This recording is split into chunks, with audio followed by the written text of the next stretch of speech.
What up, beautiful people? In today's video, we're going to be talking about the life that is unlocked and opened up to you when you stop caring so much.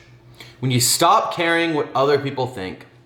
When you stop caring so much about being regular, being normal, doing what everyone else is thinking, because I bet you in your lifetime, you've thought a lot about what other people think.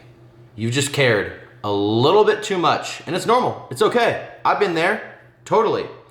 But there's a whole nother life. There's a whole lot of benefits that opens up to you when you completely get rid of this. And it's still something I'm working on. It's not black and white. It's not, hey, you care immensely what everybody thinks, and then you care absolutely none at all. Like it's a progression. It's a spectrum, ultimately. It's to what degree do you care what other people think? And the first thing is that if you care about what other people think, you're just living for them. You're living to see what they think. You're living to see, am I going to be approved by these people? Are my actions going to be approved? Are they going to think that what I'm doing is okay? And do you really want to live for somebody else? For what they think? I don't think so. That's not how I want to live.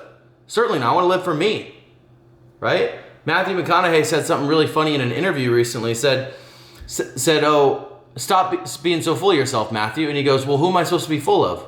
Who else am I supposed to be full of? It's true. Be full of yourself. Do things that you want to do.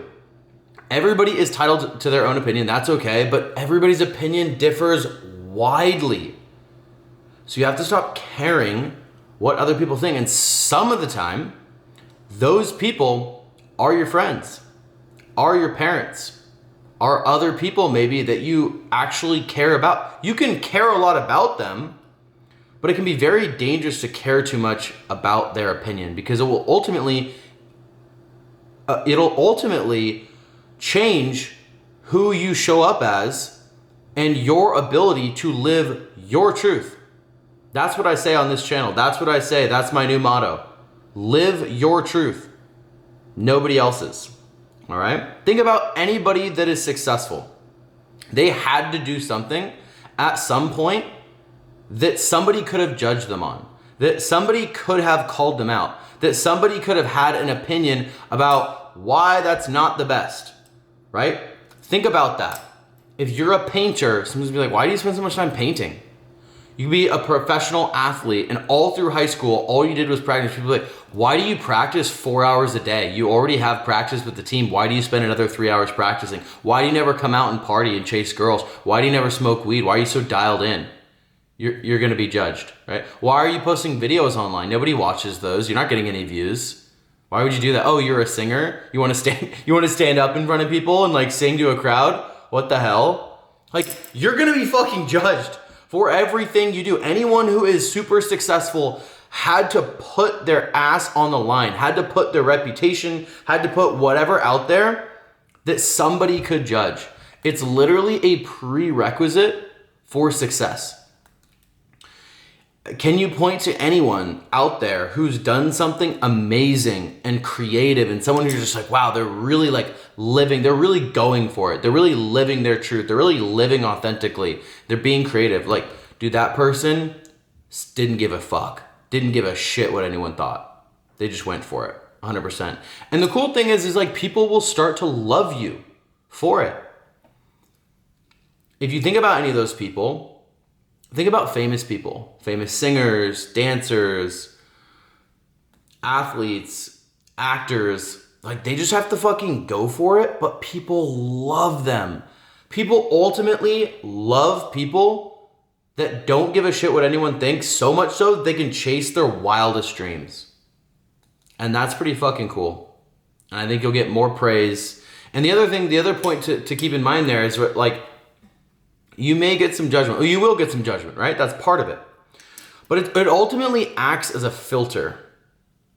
Because when you live your authentic truth and do whatever and say whatever you want to do, you will ultimately filter people out that don't fuck with you, that really don't like that. And that's okay. Fuck them. You don't need those people anyways.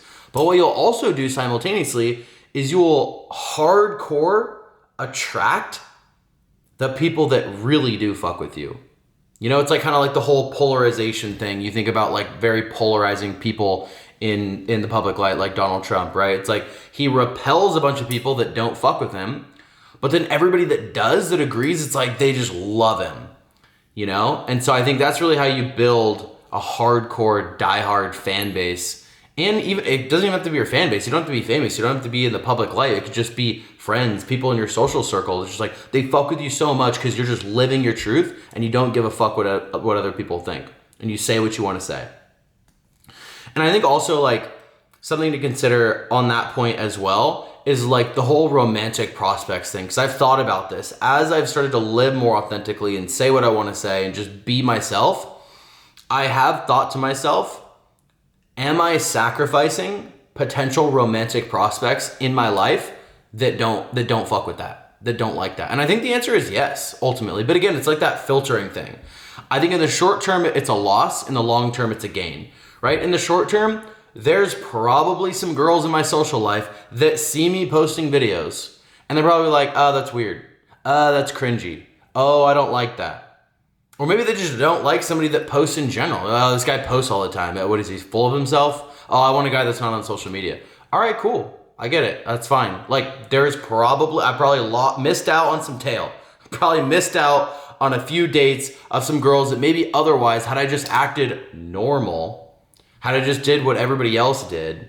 I don't know why I quoted that. That doesn't really make sense. But, you know, acted normal like everyone else. Like maybe they just want some guy that just follows along the crowd, that acts like everybody else, that's just like a little bit too cool and doesn't really do the things that he really wants to do or say the things that he wants to say. He's just more conservative, and that's fine. But I think long term, the women who still fuck with me, the girls who still, you know, respond to my stories on Instagram, for example, hit me up, are willing to go out, whatever, like they're super down. They're attracted to the fact that I'm living my authentic self. They're attracted to the fact that I don't give a fuck, that I have the confidence to do what I want to do and say what I want to say. So again, I think short term, it can be maybe a little bit of a detriment, or at least it could be like it could, you know, reduce the number of people that fuck with you.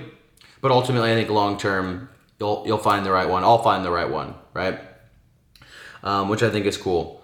And so, yeah, ultimately, that's really all you can do is just live yourself. Because if you don't live yourself and you don't be authentic and you just care what other people think all the time, inevitably, I believe that you will later in life have regrets.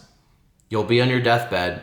And at that point, when you're 92 years old, dying of old age or of cancer, you are not going to give a flying fuck what anybody thinks. You'll fucking shit your pants right in your bed and not give a fuck.